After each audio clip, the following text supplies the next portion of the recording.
tarde, Diego Borghi, da Ducati, o CEO da Ducati no Brasil. Nós vamos iniciar aqui uma entrevista, aqui um bate-papo para saber o que a Ducati está planejando aí para os próximos tempos e como é que está sendo toda a estratégia para esse período um pouco mais complicado que o mundo está vivendo. Boa tarde, Diego. Boa tarde, Isabel. É um prazer estar aqui falando contigo hoje. Sempre é uma honra participar desse meio tão importante, né, para o nosso segmento e, com certeza, compartilhar notícias da Ducati é um prazer sempre.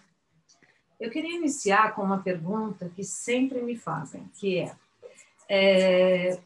como é a relação entre a Ducati e a Audi? É uma operação que a Audi influencia muito ou é uma operação que funciona bastante separada? Tem diferenças no Brasil, para o mundo? Como é que é isso? Esse é um ponto bem interessante, justamente porque, com relação à gestão do negócio como um todo, ela não tem tanto impacto, né, no nosso dia a dia, principalmente aqui no Brasil, é basicamente nulo o impacto, né, na gestão do negócio, especificamente de motocicleta. Né, globalmente falando, a gente teve a aquisição em 2012, né, pelo grupo Volkswagen, especificamente pela Audi, da Ducati, o que trouxe muito mais profissionalização, né, muito mais, né, mapeamento, procedimento, né, um jeito muito mais controlado de tocar negócios.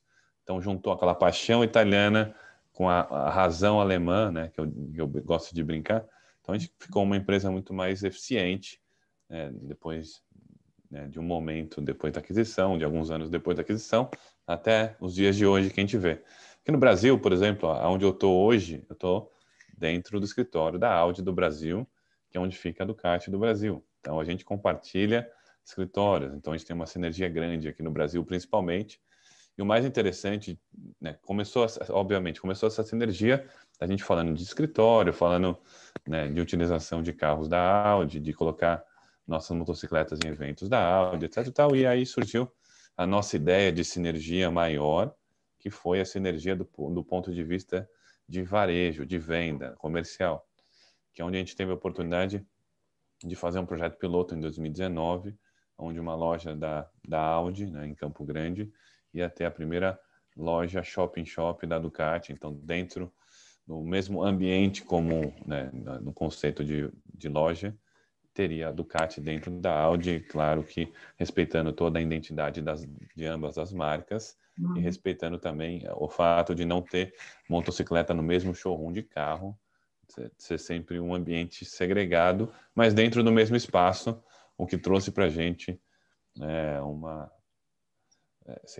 uma grandiosidade de negócio que a gente está colhendo e vai colher muito mais ainda à frente. Então, hoje a gente tem diversas operações nesse modelo e o Brasil foi o projeto piloto para o mundo. Então, no mundo, a gente tem diversas operações nesse modus operandi, que a gente chama de sinergia combo, né? É um dealer combo que tem essas duas marcas específicas e assim, 1/3 mais ou menos dos projetos globais estão aqui no Brasil, o que nos enche de alegria quando a gente fala desse projeto especificamente. Muito bom. No Brasil são quantas operações casadas, digamos assim, em formato de combo? Em formato de combo, agora com a mais recente abertura ou volta da Ducati para o Nordeste, né, com a operação de João Pessoa, dentro da Audi também. Então, a gente tem 3, 4, 5... Então, 6 operações hoje no Brasil. Muito interessante. Mas, fora isso, vocês têm a rede também que se mantém só com a marca? Sim, a gente tem as operações exclusivas Ducati no Brasil, né, espalhadas, né, pelo Brasil como um todo. A maior parte da nossa rede ainda é exclusiva Ducati. São quantas concessionárias? 15. São 15 concessionários que a gente tem hoje e dessas 15, a maior parte ainda é exclusiva. Eu queria entender um pouco, no mundo, como está esse ranking mundial de vendas da Ducati? Onde se encaixa o Brasil nesse ranking? Qual é o principal país e onde se encaixa o Brasil? O principal país hoje, né, mundialmente na Ducati, já faz uns 2 anos que chegou em primeiro lugar, é a própria Itália. Itália é o principal país né, da nossa marca. Seguido pelos Estados Unidos e agora, em terceiro lugar, uma briga entre a Alemanha e Inglaterra, que já foi mais para a Inglaterra no passado, e França está logo ali atrás, né? China vem ganhando mais representatividade dentro do grupo, acho que não só no nosso mercado, como quase todos os mercados, a China vem ganhando.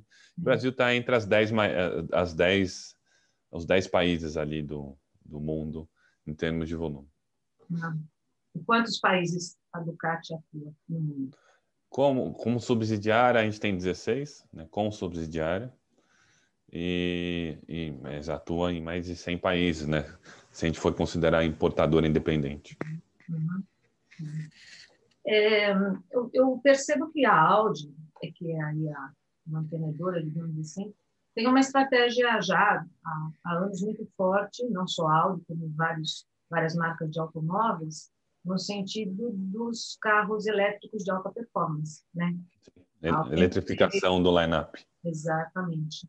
E a Ducati chegou a anunciar, né, acho que em 2019, que teria também um caminho aí com a parte elétrica, de motos elétricas, e depois o projeto não foi adiante. Como é que está isso hoje? Quer dizer, não é interessante para a marca também ser tipo uma desenvolvedora dessas motos elétricas de alta performance, como acontece com a Audi e outras marcas de automóvel? A Ducati, assim, ela tem dentro do seu laboratório de desenvolvimento, tem vários projetos elétricos, inclusive está na Moto E lá com a 20, a gente existe uma parceria da Ducati ali, né, no meio de competição elétrico, né, que inclusive tem o brasileiro Eric Granado tem ido bem em algumas etapas do Mundial. Mas, assim, para fins comerciais mesmo, existem alguns estudos, existem projetos, muita coisa está sendo feita nos bastidores da Ducati. Oficialmente, a gente ainda não tem nada para apresentar para o mercado, mas certamente são alguns projetos que estão sendo feitos para ver o que a gente consegue lançar, né, com relação a 100% elétrico. Lembrando que o maior desafio que a gente tem hoje ainda é a própria bateria, né? A bateria é um desafio grande que a gente tem para o nosso segmento específico, né? Porque uma coisa é o segmento, às vezes, de moto muito mais leve, muito mais simples, que você não exige muita potência, mas produtos de alta performance, a gente tem uma complexidade um pouco maior e é por esse motivo que a maior parte dos concorrentes ainda não conseguiram adentrar, né, nessa eletrificação de duas rodas um pouco mais potentes aí, como o de baixa cilindrada. E falando um pouquinho de mercado, de Brasil, como é que é trabalhar uma marca com produtos tão top de linha, com produtos, inclusive, com preços naturalmente mais elevados, mas mesmo assim, dentro dos próprios produtos de vocês têm motos que, digamos, são motos mais acessíveis. 64 mil não é muito acessível, mas para uma linha da Ducati né? E até um modelo de quase 160 mil, até acima. Como é que é isso? Como é que vocês fazem essa distribuição, esse atendimento no mercado? Bom, a grande verdade é que assim, os nossos produtos, né, como o nosso propósito é sempre entregar o que há de melhor, né, sobre duas rodas para os nossos clientes, né, que a gente quer de fato levar sempre o que mais tem de novidade, né, de modernidade, tecnologia embarcada, né? A Ducati sabe que, acho que os clientes e o mercado como um todo sabe que a Ducati sempre está na vanguarda nesses temas, né, específicos, né? A gente sabe que isso, junto com isso tudo, vem, né, um valor agregado, né, e vem uma precificação diferenciada. Assim, não tem como a gente fugir muito disso. Mas assim, o mais importante é lembrar também que se a gente for internacionalizar os nossos preços, hoje os produtos da Ducati do Brasil ainda são um dos mais baratos do mundo, né? A gente tem, né, o nosso produto mais caro que você comentou da Panigale V4S é a Panigale V4S mais barata que existe no mundo, se você traduzir em dólar ou euro, né? ela é mais barata que os Estados Unidos, ela é mais barata que países na Europa, do que na própria Ásia. Então, na moeda, né, numa moeda internacional, a gente ainda fica em desvantagem, né? Que é uma briga que a gente conseguiu ter, por mais que a gente aumentou o preço, a gente conseguiu brigar para não corrigir 100% do preço que está lá fora, porque a gente viu que não fazia muito sentido, então foi até onde a gente conseguiu ir. Mas assim, falando em line-up como um todo, a gente entende que a gente tem produtos mais acessíveis, né? Sem dúvida nenhuma, que a gente tem que atacar o mercado como um todo, dentro da nossa realidade, né? Lembrando que Ducati começa com 800 cilindradas, principalmente o principal line-up global, né? E aqui no Brasil não é diferente. Então, motos de 800 cilindradas para cima já tem um valor um pouco diferenciado. Então, a gente tenta atuar o máximo possível para tentar ter um mix maior e mais adequado à nossa realidade aqui no Brasil. E a Panigale, ela tem uma venda aberta ou é só sob encomenda? Como é que funciona? Hoje está indo mais sobre encomenda, né?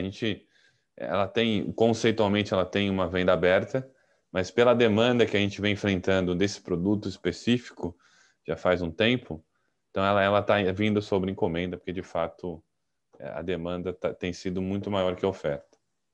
A demanda é maior que a oferta. É, essa motorização V4, né? Vocês fizeram vários lançamentos de peso e tal com essa motorização. Você acha que é possível a gente ter outros modelos, como a multistrada, por exemplo, por aqui, com o motor V4? Sim, só lembrando que o motor da Multistrada é diferente desse motor da Panigale, né? Tá. Um motor, ele funciona com válvulas diferentes de outro, né? O motor da Panigale V4, ele é um motor ainda Desmo, 4 cilindros, mas Desmo, mesmo motor utilizado na própria Street Fighter V4, e a Multistrada V4 é um motor um pouco diferente, porque o objetivo não é ser uma Big Trail super esportiva, né? Por mais que a gente tenha toda a esportividade nela, a Multistrada V4 é uma moto que veio realmente para revolucionar o segmento, e por isso ela é muito mais balanceada que qualquer outro produto que existe no mercado, com toda a tecnologia embarcada que tem. Então, um motor chama Desmosedici Stradale, que é o da própria Panigale V4, quanto da Street Fighter V4, e o outro chama Gran Turismo, justamente, né, para uma coisa mais ligada a viagens, que é o da Multistrada V4. Mas, como você perguntou, eu acho que é fundamental isso, né? Essa quebra de paradigma da Ducati, de mudança de só 2 cilindros para 4 cilindros, né, mais recentemente, se demonstrou uma estratégia extremamente vencedora, né? Do ponto de vista comercial, do ponto de vista de produto, do ponto de vista de performance, de confiança, de vários outros fatores. E isso, né, isso fez com que toda a engenharia, de fato, né, de Borgo Panigale se voltasse para produtos, né, embarcados nessa plataforma dos 4 cilindros. Né? E aqui no Brasil a gente sabe que também foi uma estratégia vencedora. Panigale V4 é um produto que tem uma demanda muito maior que a gente sempre imaginou. Vai chegar no futuro também, Street Fighter V4 vai chegar no futuro, Multistrada V4, sem dúvida nenhuma, a gente espera e tem uma expectativa grande de que sejam grandes sucessos de venda também. Como está sendo, de fato, no mundo todo. Uhum. E é um futuro próximo? Eu diria que a Street Fighter é um futuro mais próximo do que a Multistrada V4. Uma questão de homologação. As duas estão em processo de homologação. Muito bom. No ano passado, a Ducati vendeu em torno de 1.100 motos, em torno disso, né? Isso. Como é que está esse ano? Vocês vão atingir isso? Vão superar? Porque até julho, se não me engano, foram cerca de 600 unidades, né? O que eu tenho aqui. Isso. A gente imagina fechar um pouco acima. Né? A gente imagina fechar um pouco acima, mais próximo das 1.200 unidades esse ano. Com todos os contratempos de cadeia de suprimentos que a gente vem enfrentando globalmente. Está afetando muito essa falta de componentes? Bastante. A gente estava com uma fila muito grande de motocicletas inacabadas em produção, justamente esperando componentes globalmente. Lembrando que os kits do Brasil eles são montados na Itália e depois eles são enviados aqui para o Brasil. Então, se falta componente como um todo, acaba faltando para a gente também alguns componentes específicos. Como a nossa motocicleta é um produto de altíssima tecnologia embarcada, então a gente tem alguns componentes que também estão faltando na indústria de 4 rodas, faltando para a gente também. Se você pudesse fazer um balanço para a gente, o que você diria? Você, quando começou toda essa crise aí, mundial, tal, pandemia, tudo isso que afetou, não é só a pandemia que afetou a produção, a gente sabe, né? Mas foi toda uma subida de dólar, né? O câmbio. Foi pior, foi melhor ou está dentro do esperado? Como é que foi? Não, assim, a grande verdade é que, assim, se a gente for olhar para trás agora, na pandemia, né, hoje é mais fácil de falar do que no meio do ano passado, mas a grande verdade é que, assim, a gente iniciou 2020 com euforia, porque a gente veio de um 2019 muito forte, de fechamento muito forte de resultado. 2020 a gente iniciou o ano com uma extrema euforia, todo mundo estava muito otimista, muito empolgado, a gente estava, de fato, com um planejamento de um ano muito forte. E aí veio a pandemia, né? Que aí veio aquela escuridão, falta de previsibilidade. E aí, aos poucos, né? O pesadelo não era tão pesadelo assim, né? Que a gente foi avançando nos meses. Algumas coisas ficaram um pouco mais planejáveis ou previsíveis do que até então a gente tinha. Claro que todos os planos conservadores que a gente fez. Então, a gente imaginou no começo da pandemia, não no começo do ano, mas no começo da pandemia, que o ano ia ser muito mais drástico e trágico do que foi o ano passado. E no final, a gente teve um ano passado, comparado com esse plano catastrófico que a gente fez no início da pandemia, muito melhor do que poderia ter sido. E para esse ano já estava Esse mais ano adequado a gente aos fez um planos? plano, a gente fez um plano mais pé no chão para esse ano. E a gente vai, provavelmente, tudo indica que o plano será materializado 100%. Bom, e o que o pessoal quer saber é como vai ser daqui para frente, né? 2022, vocês estão colocando todas as fichas em 2022? Vão participar do Salão de Duas Rodas, por exemplo? Como é A que... gente pretende, a gente tá, essa é uma discussão grande que a gente está tendo. O Salão das Rodas é uma coisa que agrada bastante a gente, mas a gente sempre defende um conceito básico, que a gente precisa, né, de experimentação junto com exposição, né? A exposição por si só, ela perdeu um pouco o sentido, né? A gente vem observando isso nos últimos anos, não é só por conta da pandemia. A pandemia, acho que intensificou um pouco esse processo, né? Globalmente falando, nem EICMA a gente teve lá, na Itália. Então, Uhum. não foi isso que deixou de fazer a gente conseguir comunicar o que a gente precisava comunicar com relação ao produto, né? E as exposições que a gente fez. Então, muda um pouco o formato, né? Com relação à exposição. O salão é importante, sem dúvida nenhuma, mas a gente está avaliando várias frentes de atuação. A certeza a gente quer estar cada vez mais perto do consumidor final, do ducatista, do fã, do entusiasta.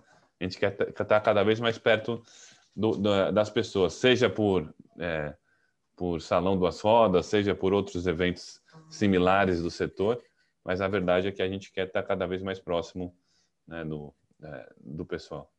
Porque faz a diferença você entrar na moto e avaliar, né? Não, é que ainda mais o nosso produto, né? Tem outros produtos de outras marcas que o estático, né? Ele funciona muito bem, porque você não precisa, de fato, experimentar para sentir a diferença, né? O nosso produto específico, você experimentando, a gente é bem seguro com relação a isso, né? Ao que a gente tem para oferecer. É assim, você experimentando uma Ducati, é muito pouco provável que você não se apaixone por uma Ducati. Mesmo que você não possa adquirir naquela hora, vai ficar dentro da sua cestinha de desejos, é isso? Exatamente, exatamente. E para 2022, vai ter novidades, vai ter lançamentos? Sim, não, a gente tem um cronograma de lançamentos bem importantes ali, entre 2 e 3 todo ano, para os próximos 5 anos ali, pelo menos, a gente tem novidades chegando no Brasil. Um enriquecimento do line-up, essa é a grande verdade. Então, vocês vão ampliar a linha? Sim. Vão trazer outros modelos ou outras versões? mais modelos, né? Versões a gente vem discutindo, né, de alguns conceitos, mas é mais modelo diferente mesmo. A gente já veio com uma estratégia no passado de ter milhões de versões do mesmo produto, o que não se demonstrou tão eficiente do ponto de vista comercial e na própria rede de concessionários. Eles falavam que eles precisavam, né, estocar muito produto, né? Eles precisavam imobilizar muito capital para manter uma operação que não tinha um volume tão grande. Então, por isso a gente acha que é muito mais importante você ser mais assertivo com, teoricamente, a configuração de um produto mais vencedor, né? Normalmente a gente tem trabalhado com top de linha, a Panigale a gente tem trabalhado com a versão S, a Monster a gente tem trabalhado com a versão S, a Mustrada 950 com a versão S, a Mustrada 1260 com a versão S. Então, sempre a gente vem trabalhando com o top do range, mas sempre introduzindo produtos novos. Então é isso que a gente vai fazer também daqui para frente com esses próximos lançamentos. Muito bom. Mas produtos novos virão. Agora em outubro a gente tem nosso próximo lançamento e depois, mais para o final do ano, a gente vai ter novidades. Então, ainda esse ano, vocês ainda vão ter mais um lançamento e mais novidades. Exatamente. Esse é Raul. E mais que isso, você não pode falar. A gente já anunciou, não oficialmente, mas o próximo lançamento é Street Fighter V4. A gente não tem formato de como vai ser o evento ou lançamento, se vai ser 100% virtual, se não vai ser 100% virtual, enfim, a gente está em várias discussões, mas o virtual tem se mostrado uma estratégia também muito importante, né? Acho que para várias marcas. Você tem a vantagem do virtual de você chegar em muito mais gente, né? Do que você chegaria fazer um evento físico, né? Seja por agenda, seja por vários motivos de locomoção, etc. e tal. Então, o virtual ele se demonstrou bem interessante. Você poder falar com milhares de espectadores e clientes entusiastas, ao invés de falar com 50, 100, que um evento físico proporciona. É verdade. Bom, eu acho que já temos boas respostas aí. Você gostaria de complementar algo? Não, em geral, assim, a gente vem enfrentando muita coisa diferente nessa pandemia. Eu acho que assim, o que mais a gente fez não está muito relacionado com duas rodas, né? O que a gente fez foi deixar as pessoas em primeiro lugar, né? Porque eu acho que é muito bonito as marcas falarem de super produtos. A gente sabe que a gente tem super produtos no portfólio. Sabe que a Multistrada V4 é um produto que todo mundo espera. O próprio Street Fighter V4 é um produto sensacional, né? Um dos designers mais bonitos que tem, né, na indústria de duas rodas. Mas assim, pouco se fala das pessoas. Então, né, na pandemia, a primeira coisa que a gente fez com todos foi colocar empatia em prática.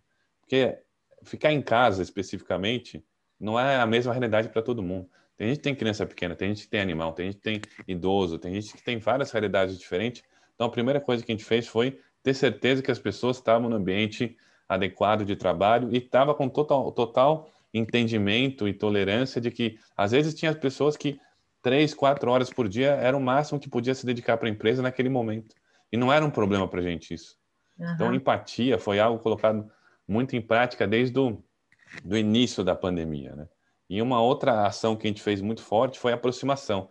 Então, na pandemia e nesse momento que a gente está vivendo, né, com a virtualização de quase tudo, a gente, por algum motivo específico, né, e claro, com as nossas crenças internas aqui, que as pessoas são o nosso maior ativo de fato, né, a gente tem ficado muito mais próximo de todos os funcionários nessa pandemia. A gente tem, de fato, aproximado muito o time, tanto o time, né, o board da empresa, quanto a linha de frente, né? A gente tem ficado próximo de todos, de uma forma com que a gente nem imaginava que era possível antes. Eu acho que as pessoas também estão muito mais abertas a esse tipo de interação, né? Uma interação via vídeo, etc. e tal. Até com os meios específicos de comunicação, eu acho que era muito mais difícil a gente ter esse tipo de bate-papo, por exemplo, É verdade. de virtual, né? Era muito O pessoal ficava muito focado naquela entrevista física, pessoal, no máximo mesmo, por né? telefone, né? Você lembra, Duas né? vezes nós gravamos Isso. ao vivo, né? Exato. É verdade. Muita coisa mudou, a gente teve que se adaptar e, na minha avaliação, muitas coisas mudaram para melhor, né? Isso que eu ia falar. Muita coisa melhorou, né? Claro que a gente tem algo que não volta mais, que é uma crise sanitária que tirou vidas. Isso a gente precisa respeitar e precisa, assim, jamais pode falar que a pandemia veio para o bem. Jamais a gente pode falar isso. Uhum. Eu tive perdas na família, imagino que outras pessoas também tiveram. Então, a Sim. pandemia foi uma coisa horrível para todos. Mas eu acho que a pandemia abriu algumas portas específicas que talvez não fossem abertas se não tivesse esse choque na humanidade. É, se não fosse algo tão radical, né? Exato. E mesmo em termos de vendas, vocês passaram a acionar as ferramentas digitais para venda? Sem dúvida nenhuma. Inclusive, lembrando que assim, de duas rodas, a gente foi a primeira empresa a fazer um lançamento 100% virtual. Foi logo no começo da pandemia, a gente lançou a Scrambler o ano passado, né? A gente teve essa oportunidade e a gente já não foi a pandemia que fez a gente ficar digital, né? Porque a gente já de fato já estava com um projeto de digitalização da empresa antes da pandemia. Mas o que aconteceu, né, que eu tenho certeza que aconteceu por conta da pandemia, foi toda a força de vendas dos concessionários abrir a cabeça para o mundo digital. Eles estavam muito habituados em fluxo de loja, fluxo de loja, fluxo de loja, e não dá muita atenção para os leads, né, para a parte virtual. E eles mudaram completamente a cabeça, principalmente naqueles momentos específicos que estavam proibido, inclusive, abrir lojas, né? Então, eles tiveram que se adaptar numa situação nova. Eu acho que isso aconteceu na parte de digitalização, né, da nossa organização como um todo. Então, os concessionários abriram muito mais a cabeça, principalmente os vendedores, para realmente trabalhar no mundo digital. Isso aconteceu, acho que com várias marcas, né? Muitas marcas tiveram que virar rapidamente a chave, né? Acho que todas, né? Não houve. Todas. De Não moto, só, não carro, só moto, carro, acho que tudo. outros segmentos também. O Você segmento, sabe, até caminhões, né? caminhões. Mudou muito. Não, tinham restaurantes, né, que eu não vou citar nomes, mas tinha restaurante que se recusava em fazer entrega. Né? Delivery não passava na cabeça do dono de jeito nenhum. Ah, não, eu sou o luxo do luxo do luxo. Eu não vou entregar para ninguém. Quem quiser que venha aqui comer. Eles mudaram o pensamento e muito pelo contrário. Até hoje eles continuam fazendo delivery, que está sendo complementar ao negócio core deles. Então, quebrou o paradigma, né? Quebrou paradigmas. Bom, tem alguma coisa que você queira falar para o nosso leitor, que é, aliás, o perfil dele é bem adequado para o tipo de público que vocês atingem? Não, a gente Uma mensagem para o nosso leitor que está aí escutando. Não, o mais importante é que assim, a gente continua firme, forte, acelerando cada vez mais forte, né? Acreditando nesse projeto incrível que é a Ducati aqui no Brasil, né? Lembrando que parte da indústria automotiva, ou principalmente da indústria de duas rodas, ajuda bastante esse tema, que é um tema complexo chamado floresta amazônica. Então, o fato da Zona Franca de Manaus existir ajuda a preservar um pouco a floresta, né? Então, acho que isso ajuda a gente a ficar um pouco mais até entusiasmado com o nosso segmento, né? Lembrando que o ano que vem a gente completa 10 anos, então pode ter certeza aqui no Brasil que vão ter novidades incríveis pela frente, né, para todos os fãs entusiastas aguardarem, né, e tenho certeza de que, né, o que vem pela frente de produto, né, assim, é algo incrível. Então, quem tiver a oportunidade de visitar alguma de nossas lojas e já ficar esperto e antenado nas novidades para entrar nas filas de espera, fica aqui o convite para todo mundo visitar uma das nossas 15 operações no Brasil. Tá bom. Bom, eu vou finalizar a gravação, depois a gente continua um pouquinho. Claro. Tá bom? Então, Obrigado, viu, Isabel? eu queria agradecer pela entrevista, falar que nós estamos à disposição e, enfim, quando tiver novidades, fala para a gente em primeira mão, viu? Com certeza. Eu vou encerrar a gravação.